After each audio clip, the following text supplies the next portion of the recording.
Matthias is here, your trusted advisor. Today we will talk about Lakehouses in Microsoft Fabric. You have your raw data in one place. You have your SQL data in a different place. For your Power BI reports, you need a different copy. Well, the usual mess.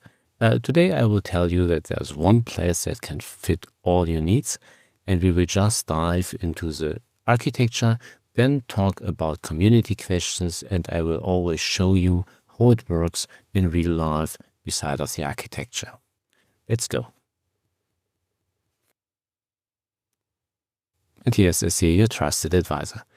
Well, you have files across your entire enterprise. You have some files in AWS, you have some files in Azure, you have some files somewhere else, and you need some Power BI reports, and you need to bring all that together. Today we are just talking about that scenario, and the solution is a Lakehouse.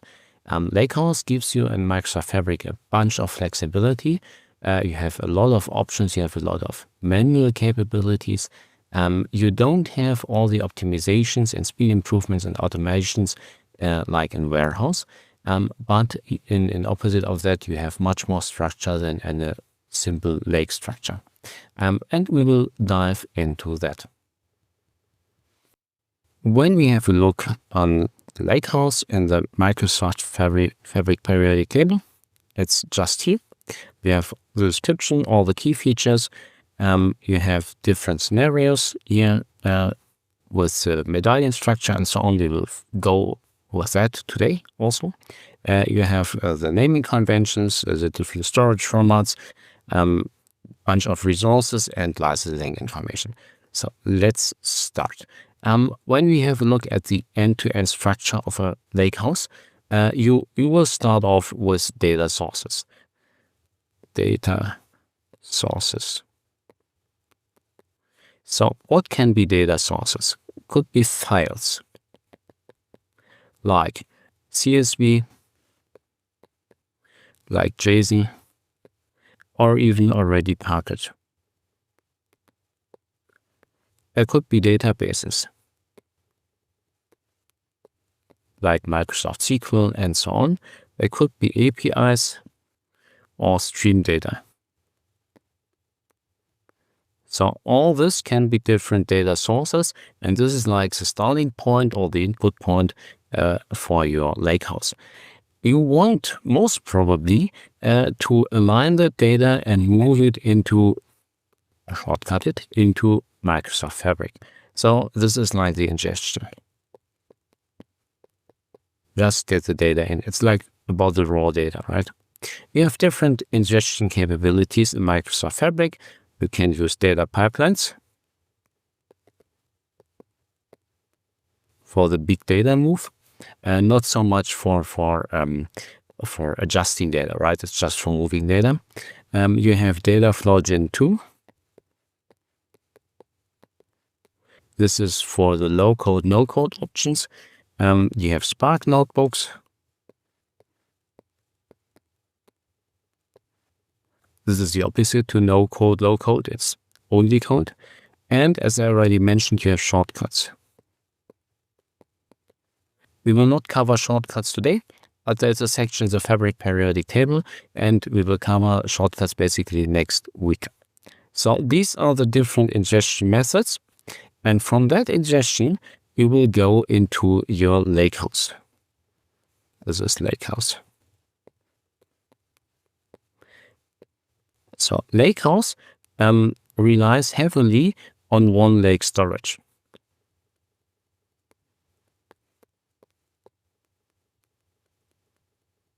Because it's file-based, and one lake storage is your file structure. So you have the files folder.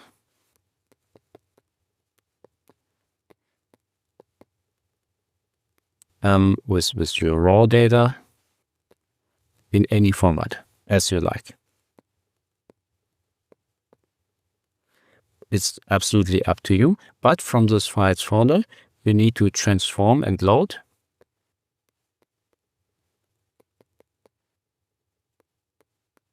the data into the tables folder.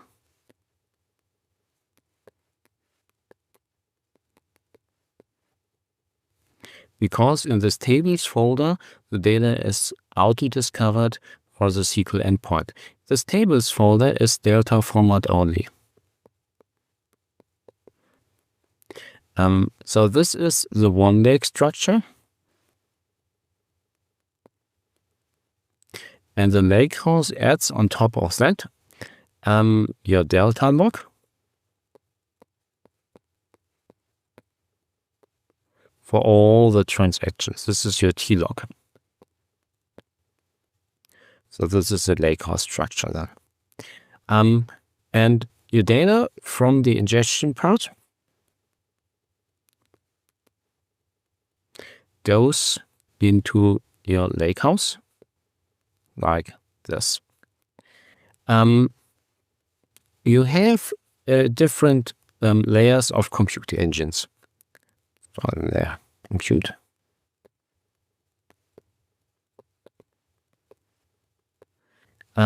So compute engines could be Apache Spark.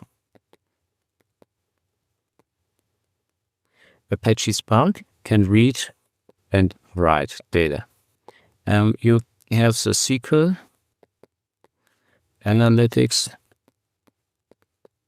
endpoint can only read. Very, very important. And you have Direct Lake.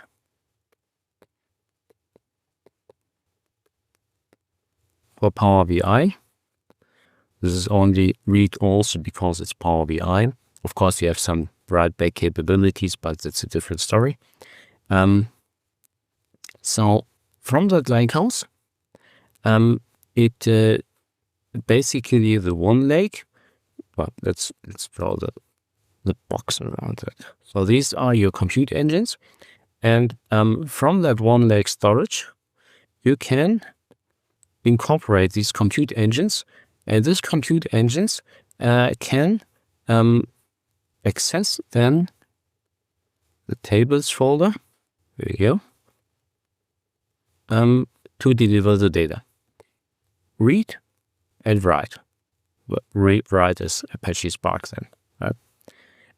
And basically on that compute engines, the different consumers are allocated. So consumers could be Power BI reports,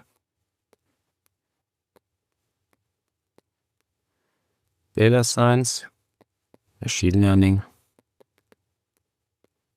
and external. Oh, that's not nice. Data science and external tools.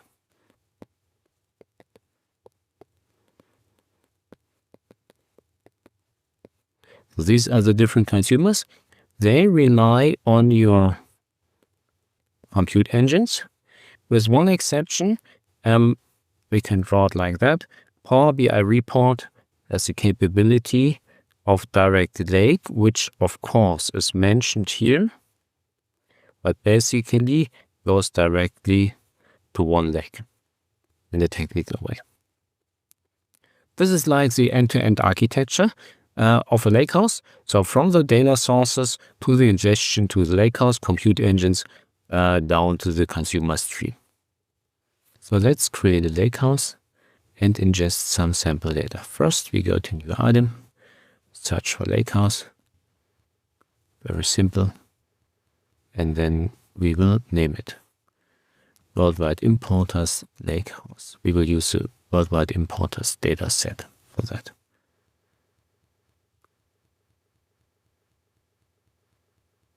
There we go.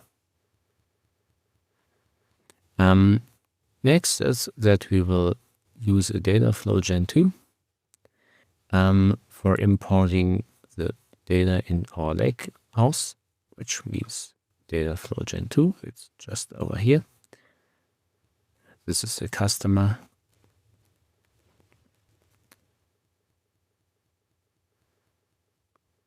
There we go. And I have already prepared a CSV file that we can use. I have a local file that I will browse and upload. data is uploading. We use a new connection format. Very simple. Not file.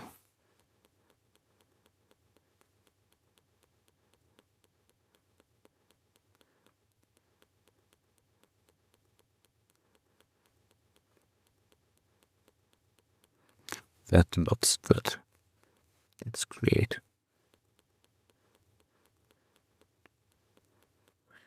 So let's rename the table in a proper way. So let's dimension customer. You see all the data in here. On the right side, you see the applied steps. There are some automatically applied steps. So let's go. We will see we don't have a data destination in this case. So, okay, let's store that to a lakehouse. We'll see all lakehouses. And we have this lakehouse structure here. This is my workspace. See the WWI lakehouse. There we go. We have the color mapping, which is good. And we can save the settings. There we go. So the destination now is set. We can save and run our data flow, and the run is started for the customer dimension data. It's good.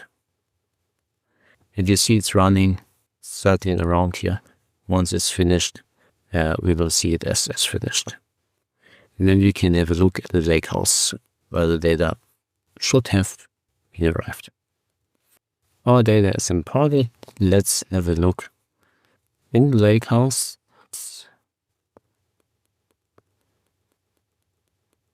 See, there's a dimension customer arrived. Really good. So we can go to our Lakehouse endpoint.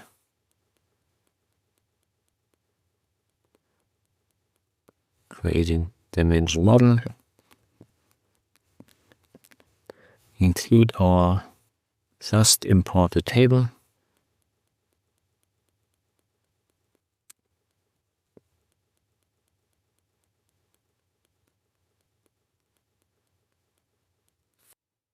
And this is our semantic model with just one table.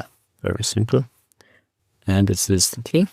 So let's generate a report. On top of that, there's a very nice option, auto-generate reports. And you will see it looks amazing out of the box. There we go. That's the first step. So how is the data organized in the Lakehouse? How is the file structure in the Lakehouse? Let's go a little bit into the file and folder structure.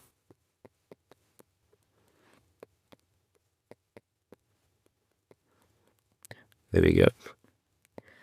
So you have a folder called files. In this files folder, you might have things like raw data in any format. We might have something like staging. We might have something like scripts. I love scripts. So this is your files folder. This is absolutely fine. This is your area. You can do whatever you want. There is one important thing. This will not appear in the SQL endpoint. And opposite to that, we have the tables folder.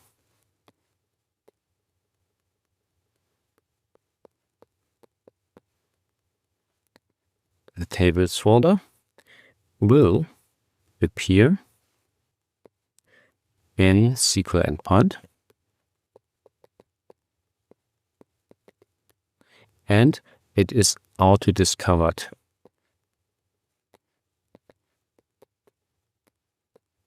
as SQL tables. this is the same, right? It appears in SQL endpoint because it's auto-discovered in SQL tables. But I think it's important to point that out. So, which means you might have something like the sales data here. The sales data then consists of delta log plus the target files. You might have something like customers. The same, you guess it, consists of delta log and parquet.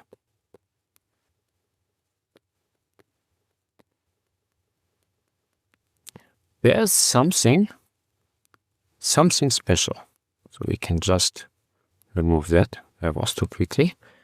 The special thing is that you can have external data.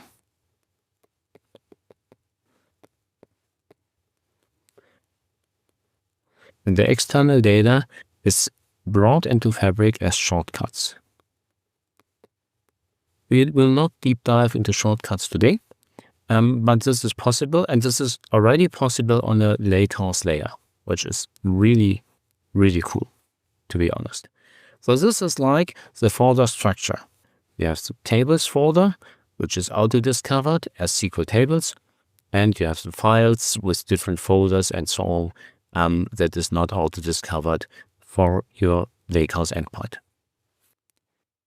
So we are in our pipeline view, and we will add a copy data job here.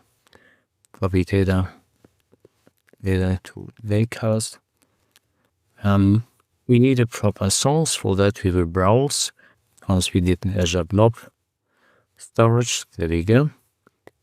We have a URL here for the WWI sample data, which is very helpful in our case. Let's connect. It's not connecting to the data source. And there we go. Now we need to fill in the file path properties. So the first one is sample data. There we go. The directory name is white ball importers data warehouse / parquet. There we go. Recursively we have checked, and the file format is binary, which looks really good. That's fine. Next we need to set the destination. The destination, let's browse it, is our Lakehouse that we have just created. And the root folder is our files. There you see the differentiator between tables and files. So we'll write into the files root folder in this case. And we can create a directory name, WWI raw data. This is the raw import. File format is, of course, still binary. So we can save that. And next we can run our copy data activity, and it will be executed. So our pipeline is succeeded. Let's have a look at our warehouse. Should be some new content. Let's refresh.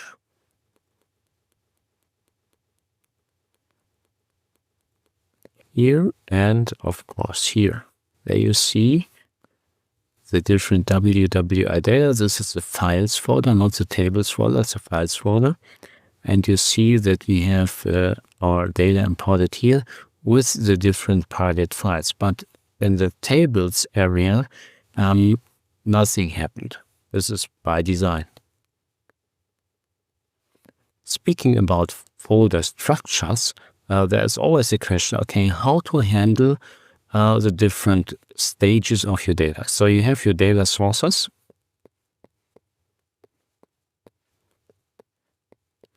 And you bring your data sources with a variety of ways into Microsoft Fabric. But how do you build a proper structure? And the answer is, you guess it, it's a Medallion architecture. So how does it look? First part of the Medallion architecture is the bronze layer.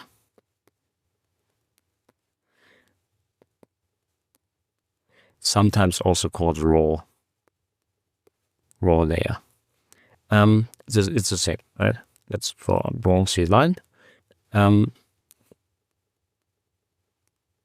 That's more like a gold line, so a little bit more like bronzy. Oh, it's too dark. Anyway, this is your raw data.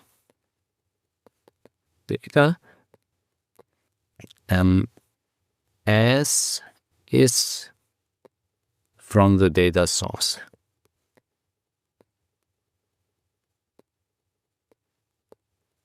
This is the important part. It's just like bringing data into Fabric as it is. The next step is that you then clean and validate.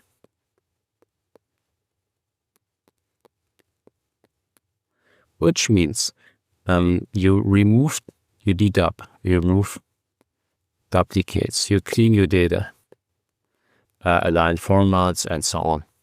And you enforce your schema.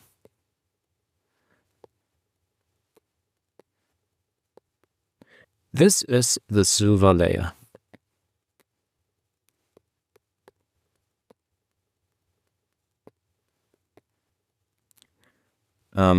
This can be the target layer. There are scenarios where you don't need to go further because the raw data in general is fine. We clean it up a little bit, make it ready, and then you can use it. But there are situations where you need to go a step further. The step further would be aggregate and model. And aggregate and model means you create KPIs, you apply the star schema, and you do other aggregation. And then you are in the gold layer, where we can use our gold. There we go. This is the gold layer. This is like the reporting layer, and typically from there you go towards Power BI reporting or something else, depends on your needs. Next is to bring our data from the files folder to the tables folder, which means create tables. So for that we will use a Spark notebook. We have some notable things here. For example, the V-order is enabled, which means we have much better compression. Much better compression also means much better performance. And then we read the fact sales packets from WWI file section, you see it here, to full fact sale 1 year. We create a different and define the different accounts, and then we write. That's the main point here. So we write to the table section, which is then auto added to the SQL endpoint. So that's the fact table, and we do basically the same for all the dimension tables, and load this data into the tables from the file section. So let's run. Our notebook is finished. So let's have a look at our Lakehouse. You remember we had this file section here, but we still have one table. This should have changed. Let's refresh, and we see we have dimension city, we have dimension customer, we have dimension type, dimension employee, and the fact sales table, which is great. Now we are in the Medallion architecture, which means that we create aggregations. We again set the V-order and optimize a write and so on for Vertipack. And we use different approaches. First, we load the existing data tables from the table section from the Lakehouse in data frames, and then we start joining and aggregating that stuff. And at the end, we will write that out to tables aggregate. So we could expect that we will get a new table which has an aggregate. And the second approach is doing the same via Spark SQL. We create or replace a temporary view as this, and then we write out our temporary view again to an aggregate. So let's run that. We talked several times about the delta log. How does it look internally? Let's say you have like a Spark job. They write data. We have the delta log, and we have the packet file.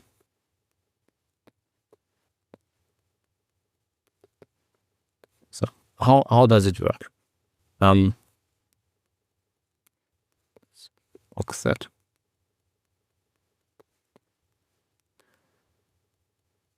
And let's draw a line. So you start to write data, which means you begin a transaction.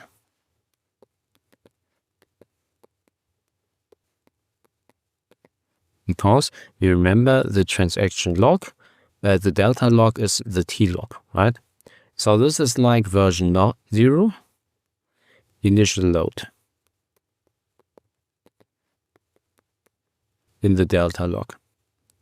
The log has also a line. Once you started the transaction, you can write new packet files.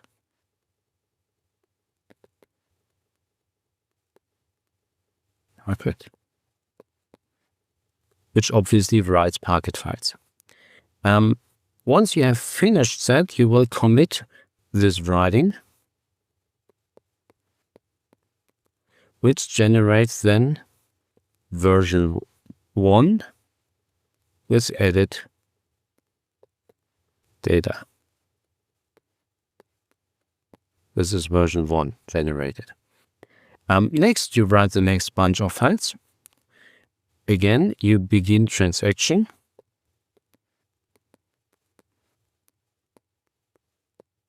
You write your updated files.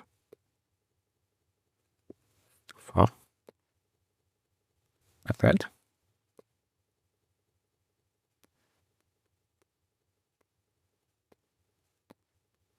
Packet write or update. Then you commit.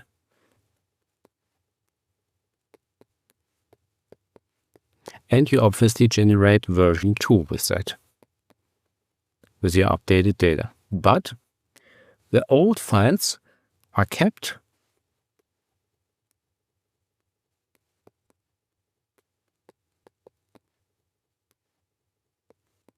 until you vacuum them out.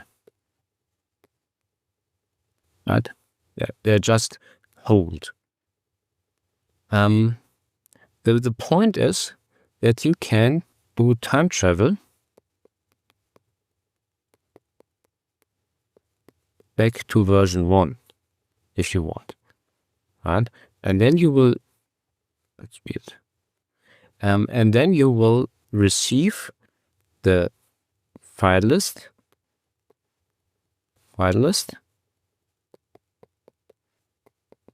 from version 1, obviously. Right?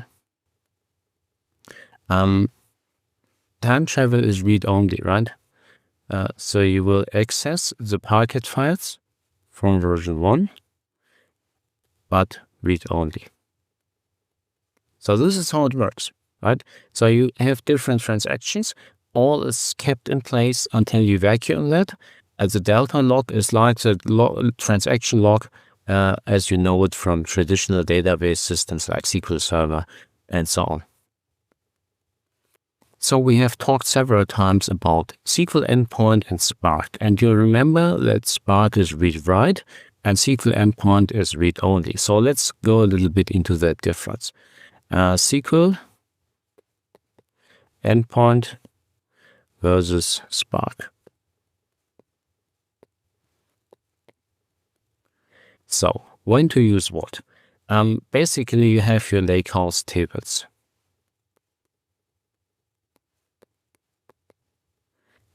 Which is delta. When you go with Spark, Apache Spark, you can read, you can write, and you can optimize. Optimize means vacuum, merge, and optimize command. All that is possible in Apache Spark. Read, write, and all the maintenance work. When you go with the SQL endpoint,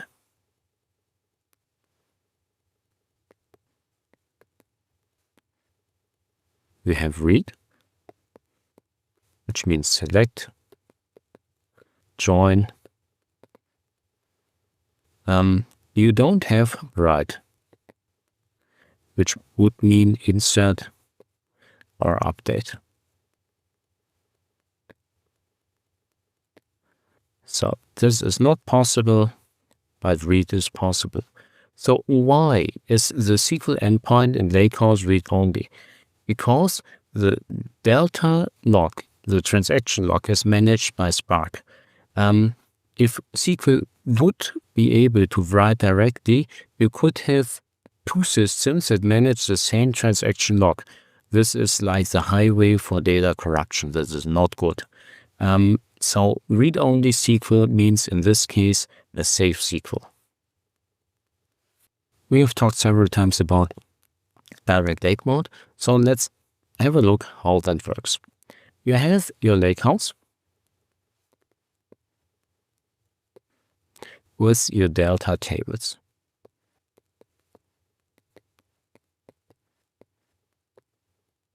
So Lakehouse. So this delta tables then go in the direct lake mode. Direct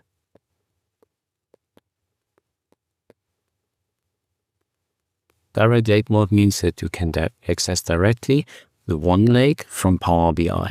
So this is like direct lake mode. First, there is a framing happening. Framing is the metadata scan. Which data is needed? Second thing that happens is transcoding.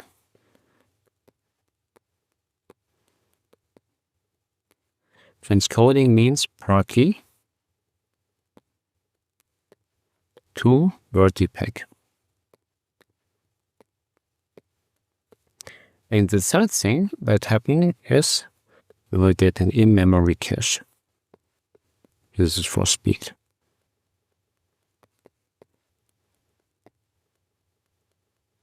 So this is like the direct lake mode. And from there, you can move on to Power BI with all your visuals and reports and so on. What's happening is basically the heart. We can imagine this like here, right? It's a transcoding part, but also framing gives a lot of speed because you just request the data that you really need. Then you transcode it, you have it in memory. This gives you the fantastic capabilities of Power BI Direct Lake Mode. So we talked several times about optimization in Lakehouse. So what's the table maintenance flow?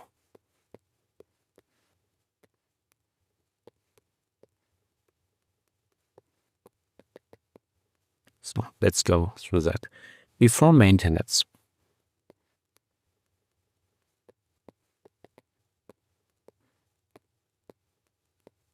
you have like thousands of small files, and you will have old versions. Right? You have basically 3 commands that you can issue that do different things. So this is like the maintenance.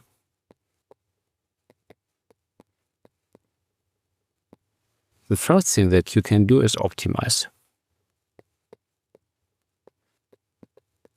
Optimize compacts your files.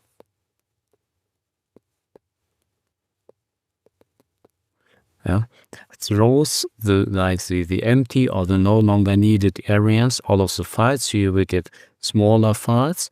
Without optimize, there's a need to scan thousands and thousands of different files, and they are like compacted into a better readable structure without all the holes that happen over time because data is changed or data is replaced. Next, we have vacuum. Vacuum replaces old versions that are no longer needed.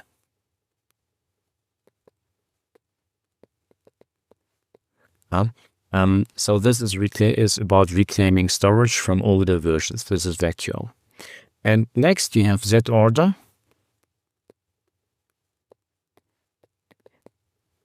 That order is very important because it sorts the data in the files for best readability. This has a huge impact onto performance, especially when you go with API. That order, especially when you go with API access. So this is really important. When you're, for example, Graph API is slow, then have a look at your that order. Right? So what's the benefit? You have fewer large files, fewer and large files, and you have clean storage. So that's your benefit. So what is the community thinking and asking about Lakehouses in Microsoft Fabric? First, well, I'm like confused when to use Lakehouse and when to use Warehouse in Microsoft Fabric. They both store delta tables. So what's the real difference when they both use the delta packet format? The answer is, it's a great question first, right? The main difference is you have a different interface. Lakehouses are like Spark first. You can write and read data with Spark. When you need complex transformations, when you want to use machine learning workloads, or when you use mainly Python and Scala and so on, then the Lakehouse is the way to go. For Warehouse, it's like SQL first. When you need full T-SQL, DML, insert, update, delete, start procedures, when you have SQL developers, then the Warehouse is the way to go. Both store delta tables in one lake, yes, but Lakehouse's SQL endpoint is read-only, while Warehouses support full transactional SQL. Second question is, my Lakehouse was super fast when I first set it up, but now queries take forever. What's happening? The answer is, well, this is the number one issue.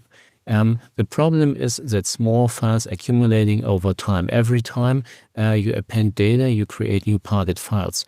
After thousands of operations, you might have hundreds of tiny files instead of one large one. The fix is use optimize and use vacuum regularly to do your Lakehouse maintenance. One very different question is, hey, I use Power BI. I want to use the write back capability. Can I write to Lakehouse from Power BI? The answer is no, because the SQL Analytics endpoint in Lakehouse is read-only. You cannot insert, you cannot update, you cannot delete. You could do that with Warehouse, yes. You could use data flows, you could use Spark notebooks, or you could use a SQL database on Fabric for that purpose. One common problem is that a table is not showing up in SQL endpoint. I've created a table in Lakehouse with Spark, but it doesn't appear in SQL Analytics. Well, the common issues for that are, first, you don't use delta format. So only delta format is auto-discovered. You might have spaces in the table name. This will not work. You put the stuff in the files folder and not in the tables folder. This will not work. You have a sync delay, so you should wait 1 to 2 minutes after the creation. And it could happen that you have invalid characters, the usual suspects, that will also not work. To verify that it's delta, you could use Spark SQL. There is a describe extended command which gives you details about the file format. Is it possible to access cross-workspace Lakehouse data? So I have my data in one workspace. How can I access it from a different workspace in a notebook? Two approaches. First one, shortcuts, which we will cover in a different video. Second one is with direct one-leg path, but then you don't go through the security layers of the shortcutting. This is why I recommend shortcutting. Well, how do I handle incremental load? What's the best way to do incremental load? The great thing here is Lakehouse supports the merge format. This is absolutely perfect for upserts. Just go with merge. And you are kind of solved for that. How about Lakehouse versus external tables? So should I load the data into the Lakehouse or should I just use external storage? It depends. You should use Lakehouse tables when you need all the full delta features like time travel and merge and so on. Your data will be frequently updated. You want to have automatic SQL discovery, and performance is critical. Shortcuts are like for external system ADLS v2 or Amazon S3. You cannot move your data, then of course you need to use shortcuts. When read-only access, especially for external systems, is sufficient, and when you want to avoid moving the data due to costs. Some tips and tricks from the community. Always use snake case for table names, no spaces, no special characters. It saves you a lot of headaches later. For the workspace strategy regarding medallion structure, you can use 3 or 4 workspaces. For when you go with 4, you will have landing, bronze, silver, gold. When you go with 3, you will have bronze or raw, silver, and gold. You can also assign different capacities to the different workspaces, which makes things later much easier regarding billing, internal billing. Regarding query performance, create a notebook that runs weekly to create your table statistics like files count per table, average file size, total file size, and when you have more than 100 files, just run optimize to bring down the file count. Regarding partitioning, don't partition unless you have more than 1 terabyte of data. And when you partition, then you use columns with low cardinality. High cardinality partitions like custom ID will most probably kill your performance. Some numbers. How do you organize Lakehouse layers? 45% use separate Lakehouses per layer, 25% use single Lakehouses with multiple schemas, and 20% use a mix of Lakehouse and warehouse. What's the biggest pain point? Biggest pain point is performance optimization, as always on databases. Understanding Delta Lake is a point, and SQL endpoint limitations, which is related to read-write and some SQL commands, and some, of course, documentation gaps. So there are some common misconceptions. The first one is Lakehouse SQL endpoint supports all T-SQL. No, because you don't have insert, update, delete, stored procedures, and triggers. second misconception, Delta tables are just Parquet files. No, Delta means Parquet plus transaction log plus schema enforcement plus time travel. So this is Parquet plus. Lakehouse auto optimizes like Warehouse. No, you need to run optimize and vacuum manually or by script to optimize your Lakehouse. Last misconception, I need a warehouse to use Power BI. No, Direct Lake works directly with Lakehouse, and it can be even faster than using a warehouse. Thanks for attending and hope to see you next time. Enjoy.